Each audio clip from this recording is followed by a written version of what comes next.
আসসালামু আলাইকুম ওয়া রাহমাতুল্লাহি ওয়া বারাকাতুহু। আগামীকাল দিবাগত রাত্রে হচ্ছে পবিত্র শবে বরাত। এটাকে লাইলাতুল বরাতও বলা হয়। আল্লাহ তাআলা এই পবিত্র রাত্রে প্রথম আসমানে নেমে আসেন এবং বান্দাদের দোয়াকে শুনেন। এই রাতের মধ্যে বিশেষ কোনো নামাজ নেই, তবে নফল নামাজ আদায় করার ক্ষেত্রে বিশেষ গুরুত্ব দেওয়া হয়েছে। যেমন সালাতুত তাসবিহ নামাজ, তাহাজ্জুদের নামাজ, আওয়াবিনের নামাজ ইত্যাদি নামাজ আদায় করার জন্য খুবই গুরুত্ব দেওয়া হয়েছে। এছাড়া এ রাতে রাসূল সাল্লাল্লাহু আলাইহি ওয়াসাল্লাম হাদিসে পাওয়া যায় যে তিনি কবর জিয়ারত করতেন। তাছাড়া আমরা কোরআন তেলাওয়াত, জিকির আজকার ইত্যাদির মধ্যে মশগুল থেকে এ রাতকে কাটানোর চেষ্টা করব।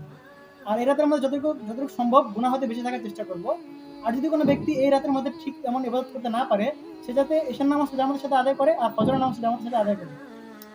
এই রাতের মধ্যে যা সে আমল করতে পারে নাই বা এই রাতে সে ঘুমে কাটানোর মাধ্যমে আমলগুলো ঠিকমতো করা যায়নি, এই ২ টা নামাজ যদি সে আদায় করতে পারে, তাহলে আল্লাহ তাআলা তাকে সারা রাত নফল নামাজ আদায় করার যে সওয়াব, সে সওয়াব আল্লাহ তাআলা তাকে দান করবে।